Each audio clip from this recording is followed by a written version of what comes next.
Alumnos, buenas tardes. Continuamos con nuestras clases de histología. Ya después de ver todo lo que es el tejido sanguíneo, los elementos formes, los eritrocitos, los granulocitos, los granulocitos, sus características morfológicas, después de haber hecho un repaso también de lo que son la hematopoiesis y la formación, la génesis de los elementos formes de la sangre, y obviamente un repaso de la histología de la médula ósea. Hoy vamos a continuar con el estudio de la histología del aparato cardiovascular. Entonces, para empezar a definir el aparato cardiovascular, ¿qué tenemos que decir? ¿No? El aparato cardiovascular está formado por un conjunto, como vemos acá, de órganos, corazón, vasos sanguíneos y vasos linfáticos, los cuales van a constituir una circulación menor y una circulación mayor con el fin de llevar la sangre hacia los distintos tejidos del organismo y como para devolver la sangre, por así decirlo, de los tejidos hacia la circulación otra vez que cardíaca y pulmonar, ¿no? Para que se produzca el filtrado sanguíneo, que eso no es otra cosa que este intercambio, ¿no? De entre dióxido de carbono para que se pueda seguir con este proceso de oxigenación, ¿no? Entre los componentes de este aparato, entonces vamos a describir, como les había dicho, células, elementos figurados, sustancias nutritivas, productos de desechos, hormonas y anticuerpos, ¿no? Entonces, como les acabo de mencionar, el aparato cardiovascular comprende el corazón, los vasos sanguíneos y obviamente los vasos linfáticos, ¿no? Los vasos sanguíneos, como todos ya sabemos, proveen un camino, por así decirlo, o una ruta por la cual la sangre circula desde una parte del organismo hacia otra, ¿no? Y el corazón ejerce ese efecto de bomba o bombea sangre a través del sistema arterial con una presión considerable y bueno, y también recibe la sangre que retorna con la ayuda también de algunas presiones como la presión negativa que existe en la cavidad torácica, ¿no? Hay movimientos que nosotros ya conocemos como inspiración y expiración, ¿no? El resto del líquido corporales se introducen los capilares linfáticos en un líquido denominado obviamente linfa, ¿no?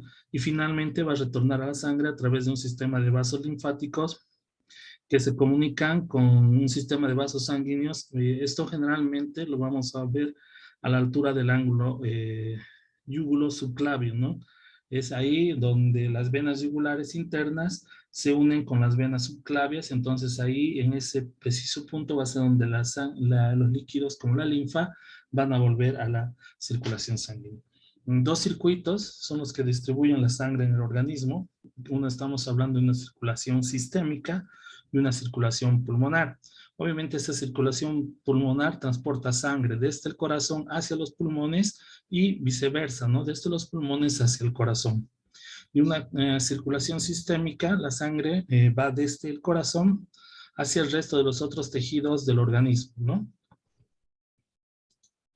Esto como consideraciones generales. Ahora, para empezar a describir los componentes de este aparato cardiovascular, vamos a empezar como el corazón. Siempre definiendo al corazón, que es una bomba muscular que mantiene el flujo unidireccional de sangre, lo que mantiene el flujo sanguíneo, ¿no? Entonces, el corazón, como todos saben, está compuesto por 4 cavidades, ¿no? Las aurículas, derecha e izquierda, y los ventrículos, derecho e izquierdo, ¿no? Tanto las aurículas como los ventrículos están separados por por unos tabiques de tejido fibroconectivo, denominado tabiques interauricular, en el caso de la separación de las aurículas, y tabique interventricular, ¿no? Vamos a ver que esos tabiques después juegan un papel preponderante en la composición de lo que es constitucionalmente un esqueleto fibroso del corazón, como también en el sistema de conducción del corazón. En sí, si hablamos del corazón, en sí, desde una parte estrictamente estructural, vamos a ver que el mismo está compuesto por 3 capas, ¿no? El epicardio, el miocardio y el endocardio, yendo de afuera hacia adentro, ¿no? Bueno, Todos ya sabemos este dibujo, las aurículas derechas, los ventrículos derechos, separados siempre por una válvula, en el caso de de la parte derecha del corazón, por la válvula tricúspide, con las cuerdas tendinosas que coadyuvan al cerrado de estas válvulas. Tenemos una aurícula izquierda, un ventrículo izquierdo, a este lado vamos a tener la válvula mitral, y obviamente las desembocaduras de los grandes vasos, ¿no? Tanto en la aurícula derecha de la circulación venosa y en la aurícula izquierda de la circulación arterial. Pero lo que yo quiero que quede claro son las capas que tiene el corazón. Acá marcado por rojo tenemos la capa más interna, que sería el endocardio, el miocardio formado por tejido muscular y el epicardio formado por un tejido conjuntivo que, bueno, ahora vamos a pasar a describir, ¿no? Acá en un corte en esta microfotografía podemos ver ya a mayor detalle la composición también del corazón, aparte de las capas estructurales. Fíjense, todo un esqueleto de tejido fibroso, fibroconectivo, que forma parte de las válvulas, la cuerda tendinosa, incluso de la desembocadura o de la salida, por así decirlo, de los grandes vasos del corazón. Está formado por un tejido de tipo fibroso, ¿no? eh, Está constituido por un tejido fibroso que se conoce como el esqueleto fibroso del corazón. Tenemos tejido muscular y obviamente inmerso entre este tejido, este esqueleto fibroso y este tejido muscular o miocardio, vamos a encontrar unas células que, si bien pertenecen al corazón, son células musculares cardíacas. Estas van a ser diferenciadas para poder transmitir el impulso al corazón que permite que el corazón entre en un proceso de contracción y de relajación, pero eso lo vamos a ver después, ¿no? Entonces, estructuralmente habíamos dicho, ¿no? Las tres capas del corazón. Constitucionalmente podremos hablar, como les había mencionado, de un esqueleto, de un músculo estriado cardíaco, ¿no? Es una musculatura cuya contracción va a ser que se impulse la sangre, ¿no? El esqueleto fibroso, que consiste en anillos fibrosos alrededor de los orificios valvulares, formando trígonos fibrosos, como se puede ver acá en la figura que tenemos en el recuadro. Entonces, esos anillos fibrosos van a conectar con la porción membranosa de los tabiques interauriculares e interventriculares. Estos anillos fibrosos están compuestos por un tejido conjuntivo denso de tipo no modelado y rodean también la base de las arterias que van a salir del corazón y los orificios entre las aurículas y obviamente los ventrículos, ¿no? Entonces, esta es la composición del esqueleto fibroso del corazón, como les había mencionado, toda esta parte, ¿no? Y obviamente el corazón, como les mencioné, tiene un sistema de conducción de impulsos, ¿no? Dado por las mismas células cardíacas, pero que han sido modificadas, ¿no? Eh, Esto para iniciar y propagar los impulsos eléctricos que van a ser la causa de la contracción del músculo cardíaco, ¿no? Entonces, vuelvo a repetir, están formados por células musculares cardíacas muy especializadas que generan y conducen los impulsos eléctricos con la rapidez necesaria para que el corazón pueda contraerse, ¿no? Pero estructuralmente, si volvemos a las capas del corazón, podemos decir que el epicardio consiste en sí en un revestimiento de células de tipo mesotelial y un tejido de tipo conjuntivo. Los vasos sanguíneos y los nervios que irrigan e inervan el corazón transcurren por el epicardio, ¿no? También existe un tejido adiposo que ejerce una función amortiguadora, como dice, ¿no? Tenemos que tener en cuenta que el corazón está en constante movimiento, contracción y relajación, entonces se necesita de una función amortiguadora, ¿no? Eh, el miocardio, que es la estructura muscular del corazón, está formado por un músculo cardíaco. Los detalles que habíamos visto en la estructura histológica, habíamos visto cómo están compuestos, generalmente un núcleo central, citoplasma eosinófilo, un núcleo ovalado con la presencia de cuerpos intercalares, ¿no? Pero bueno, también parte de esta musculatura se encuentra en la desembocadura de los grandes vasos, ¿no?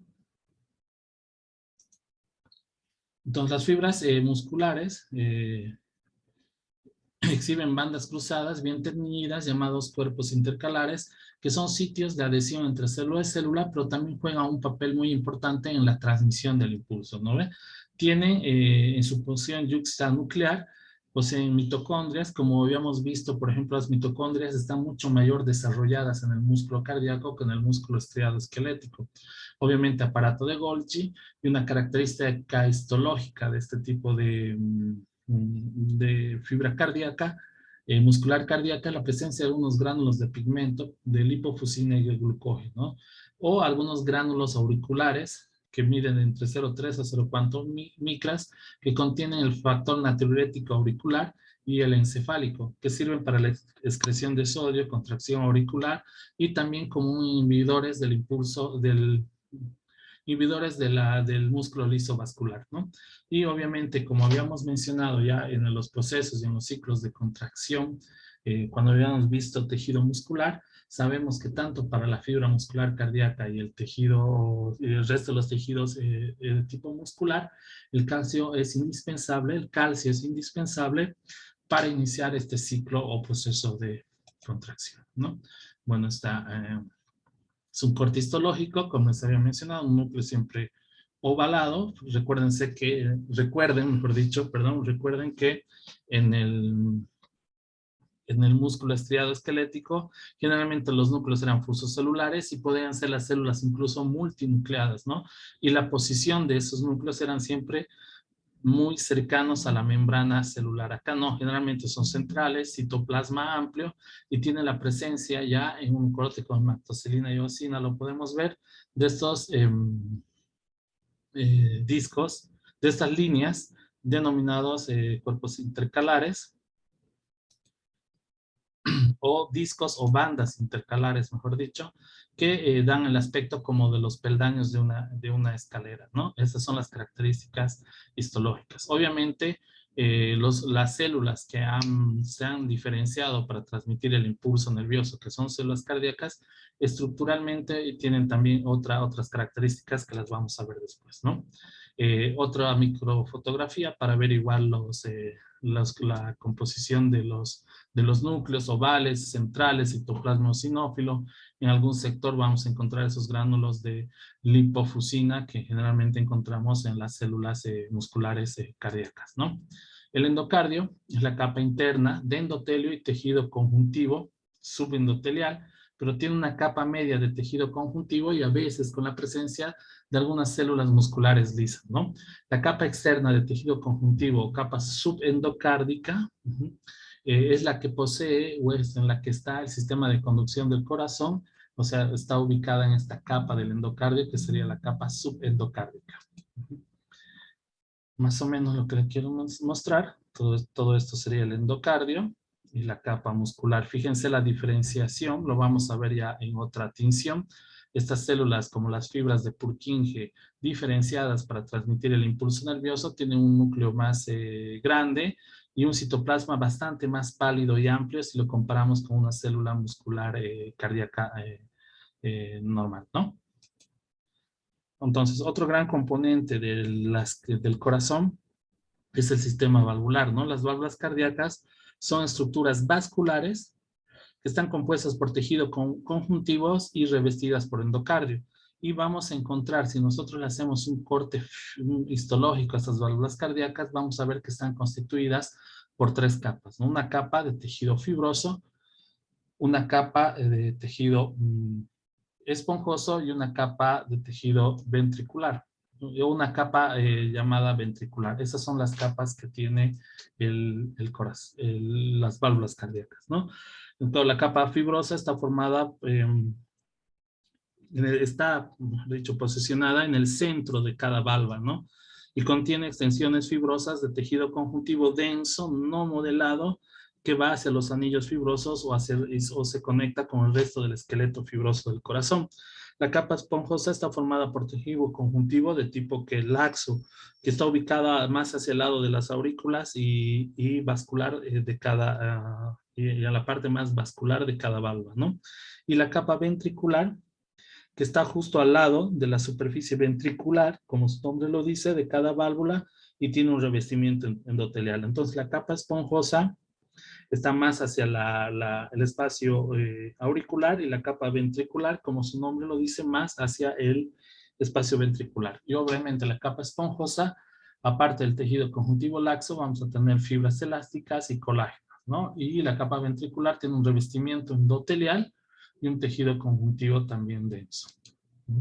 En un corte histológico tenemos la capa fibrosa, que va hacia el lado auricular, digo la capa esponjosa, la capa fibrosa, que es la que está en el centro y la de mayor dimensión o la de mayor espesor, y una capa ventricular que va o se conecta hacia el lado ventricular del corazón, ¿no? ¿Cómo está dada por la regulación intrínseca del impulso cardíaco, ¿no? Tenemos que tener en cuenta que, que el corazón tiene que moverse o latir de una manera sincronizada, y eso lo va a hacer a través de las fibras musculares especializadas, ¿no?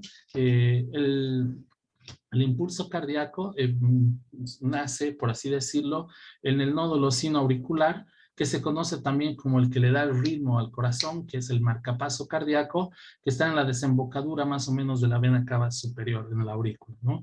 De ahí, a través de una serie de extensiones o nodos anteriores o posteriores, va a llegar hasta el nódulo aurículo-ventricular, que va a estar en el esqueleto fibroso, va a transcurrir por el esqueleto fibroso del corazón hasta llegar a los ventrículos, y ahí se va a bifurcar en dos ramas, que es la rama del haz de His derecha y las ramas del haz de His izquierda, ¿no? Y a partir de ahí hacia las paredes ventriculares va a tener una serie de ramificaciones subendoteliales conocidas como fibras de Purkinje. Entonces, este es el sistema de conducción del corazón, ¿no? El nódulo sinoauricular, acá en la desembocadura de la vena cava superior, va a transcurrir a través de una serie de tractos internodales, medios, internodal posterior, hasta llegar al nódulo, por acá va a transcurrir el impulso nervioso, hasta llegar al nódulo auriculoventricular. A través del tejido fibroso de los tabiques interventriculares, va a transcurrir hasta bifurcarse en dos ramas, que se conoce la rama del haz de His derecha y la rama del haz de His izquierda. Y ahí hay una serie de ramificaciones o fibras que se van a conocer como fibras de Purkinje, ¿no? Acá tenemos una característica histológica, fíjense acá en el extremo inferior, por así decirlo, tenemos lo que es un músculo cardíaco. Fíjense el citoplasma mucho más eosinófilo, los núcleos son muy pequeños, acá casi no se logran a ver, pero si nosotros vemos por ejemplo, las fibras cardíacas transmisoras de impulso, podemos ver, fíjense, el extenso citoplasma pálido y los núcleos muy grandes, interpuestos por muchas fibras nerviosas. O sea, hay una diferenciación histológica entre lo que es el músculo cardíaco de que se contrae, y el músculo cardíaco que ha sido diferenciado para transmitir el impulso nervioso. Entonces, microfotografía es una técnica especial, histotécnica, que es la de Mayor y Assam, ¿no? Porque nos permite ver a mayor detalle las características del tejido muscular cardíaco. Obviamente, todo lo que acabamos de hablar es inherente a una regulación intrínseca de la contracción y relajación cardíaca, ¿no? Pero tenemos que tener en cuenta que hay una regulación sistémica, ¿no? Que la estimulación de nervios simpáticos disminuye la frecuencia cardíaca, la inervación o el estímulo por nervios simpáticos va a aumentar la frecuencia cardíaca, ¿no? Y el sistema nervioso central verifica la tensión arterial, eh, la tensión arterial y la función cardíaca a través de distintos receptores especializados que están ubicados en distintas partes del aparato cardiovascular. ¿Qué tipo de receptores? ¿De qué tipo de receptores estamos hablando, ¿no? Que verifican esta tensión arterial? Estamos hablando, por ejemplo, de los varoreceptores que detectan la tensión arterial en general. Estos receptores están ubicados, por ejemplo, en el seno carotidio y en el callado aórtico. Tenemos los receptores de volumen, que son receptores sobre todo de la presión baja, ¿no? Que están situados dentro de las paredes de las aurículas y en los ventrículos, ¿no? Y detectan la presión venosa central y proveen información al sistema nervioso central acerca de la distensión cardíaca. Y los otros receptores son los quimiorreceptores que detectan alteraciones en la tensión de oxígeno y en el dióxido de carbono y en los cambios de pH que se pueden originar, ¿no? Estos receptores son, por ejemplo, el cuerpo glómico, lo vas a encontrar en el cuerpo glómico carotídeo o en el cuerpo glómico aórtico, ¿no? Bueno, esto para estudiar o hacer un repaso somero o una síntesis de lo que es la histología del corazón, precisamente dicho. La siguiente clase les vamos a hablar ya del resto de los componentes del aparato cardiovascular, como obviamente ser los vasos sanguíneos, sus divisiones, ya lo habíamos visto grosso modo, arterial y venosa, pero vamos a ver que la arterial, de acuerdo al calibre, al espesor de la pared, tiene una subdivisión, la venosa lo mismo, y vamos a hacer también algún comentario sobre los vasos linfáticos. Bueno, muchas gracias por su atención y hasta luego.